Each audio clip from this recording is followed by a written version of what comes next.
మీరు ఏ వైపు తిరిగి నిద్రపోతారో అది నిజంగానే మీ ఆరోగ్యంపై ప్రభావం చూపుతుందని మీకు తెలుసా? విన్నప్పుడు కాస్త విచిత్రంగా అనిపించొచ్చు, కానీ దీని వెనక నిజమైన సైన్స్ ఉంది. ఎడమవైపు తిరిగి నిద్రపోవడం మీ శరీరానికి చాలా మంచిదని పరిశోధనలు చెబుతున్నాయి. అయితే ఎందుకు ప్రత్యేకంగా ఎడమవైపు?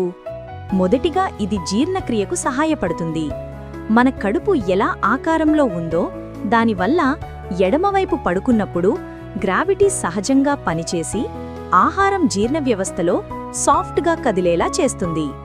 ఇది హార్ట్ బర్న్, అజీర్తి లాంటి రాత్రి సమస్యలను కూడా తగ్గించవచ్చు. ఇది మీ హృదయానికి కూడా మంచి పొజిషన్. ఎడమవైపు పడుకున్నప్పుడు గుండె రక్తాన్ని శరీరం మొత్తానికి పంపడం కాస్త సులభంగా ఉంటుంది. రక్త ప్రసరణ మెరుగవుతుంది. లింఫాటిక్ సిస్టమ్ కూడా వ్యర్థాలను బయటకు తీయడంలో మరింత ఎఫెక్టివ్గా పనిచేస్తుంది. కాబట్టి ఈ రాత్రి ఒకసారి మార్చి చూసేయండి. ఎడమవైపు తిరిగి నిద్రపోతే మీ శరీరమే మీకు ధన్యవాదాలు చెప్పొచ్చు. ఇది ఉపయోగకరంగా అనిపిస్తే లైక్ చేయండి. ఇంకా ఇలాంటి టిప్స్ కోసం సబ్స్క్రైబ్ చేయండి.